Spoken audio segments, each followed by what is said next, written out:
Have you ever watched a rider blow through a stale green light, twist the throttle through a blind curve, or tailgate a truck at 70, and wondered what is actually happening inside their head in that split second?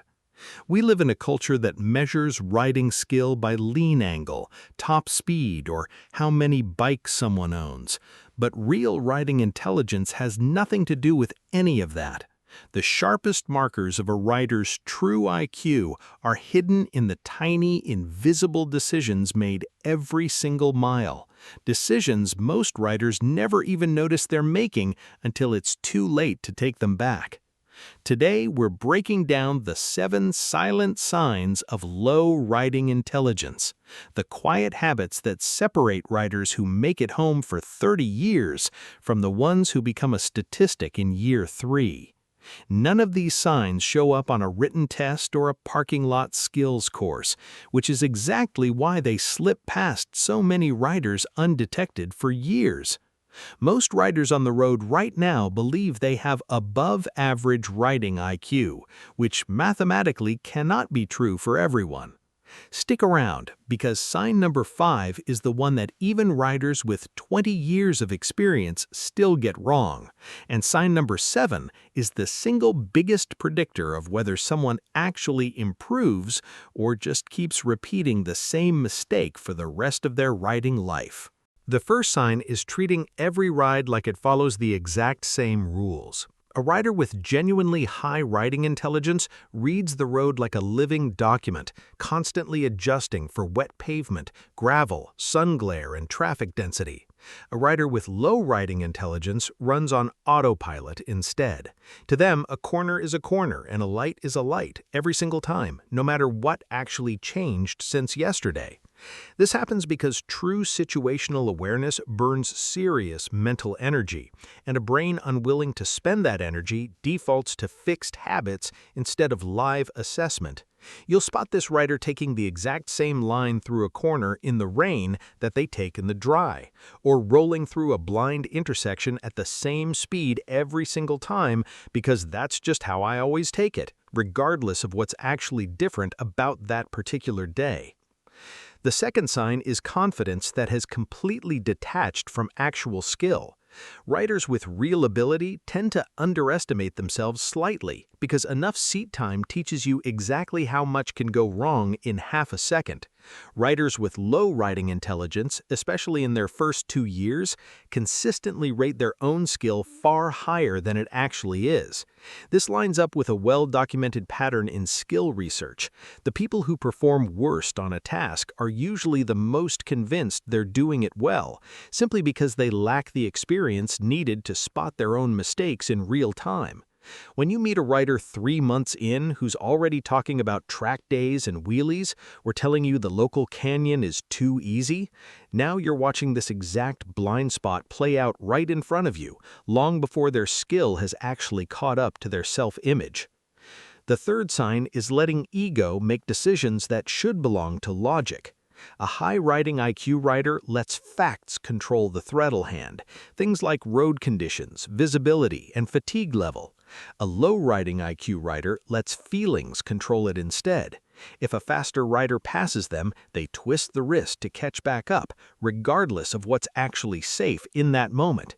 If a car disrespects them, they chase it down just to make a point, risking everything to win an argument the other driver doesn't even know they're having. Their entire riding style becomes built around protecting their pride in this exact moment, not protecting their body 5 years from now. Before we get into the fourth sign, and this one is genuinely the biggest reason riders end up target fixating straight into a guardrail, pause for a second and actually think back to your last ride. If you already caught yourself doing one of these 3, drop a simple "I see it" in the comments right now.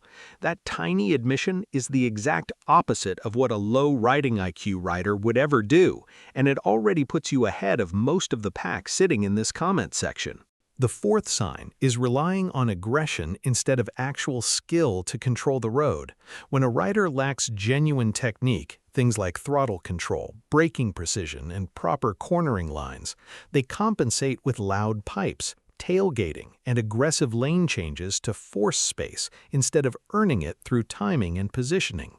They treat the road like a battlefield they need to dominate, rather than a shared space they need to read carefully. You'll notice this rider revving at every red light, punching through gaps in traffic that aren't really there, and mistaking intimidation for actual control of the situation. The fifth sign, the one even veteran riders still miss, is a flat refusal to update anything after a close call. A rider with genuine intelligence treats every near miss like free data, a car that didn't see them, a corner that came in tighter than expected, and adjusts their riding immediately afterward. A rider with low riding intelligence treats their habits like a tattoo, permanent and untouchable, no matter how many close calls stack up over the years. Because their identity is already wrapped up in being good after all this time in the saddle, any near miss gets blamed entirely on the other driver, the weather, or bad luck, anything except their own positioning, timing, or speed. The sixth sign is a complete breakdown in connecting today's shortcut to tomorrow's consequence. This shows up as skipping gear because it's just a quick ride, running a rear tire that's clearly past its wear bars, or ignoring a chain that's been bone dry for 2,000 miles. Riders with low riding intelligence only react to what's directly in front of them right now in this exact moment, with no ability to project forward. They can't run the mental simulation of what happens when that worn tire meets a wet manhole cover at 40 miles an hour. So the maintenance keeps getting pushed back further and further until the bike eventually makes the decision for them, usually at the worst possible moment. A rider with genuine riding intelligence treats maintenance as a form of forecasting, constantly asking what today's neglect will cost them 3 months from now, while a rider with low riding intelligence only ever sees the 5 minutes they saved by skipping it. Finally, the seventh sign, and the one that predicts long-term improvement better than any other on this list, is a total inability to take feedback about their riding without treating it as a personal attack. Real growth as a rider requires sitting through an uncomfortable conversation, a more experienced rider pointing out your late braking, an instructor correcting your body position and actually absorbing it instead of getting defensive. A rider with low riding intelligence hears that same feedback and immediately deflects, brings up how long they've been riding as if tenure erases the mistake, or simply stops listening to that person altogether. They can't separate "you made a mistake on that corner" from "you are a bad rider," so every correction feels like an attack on their identity instead of a gift that could genuinely save their life somewhere down the road.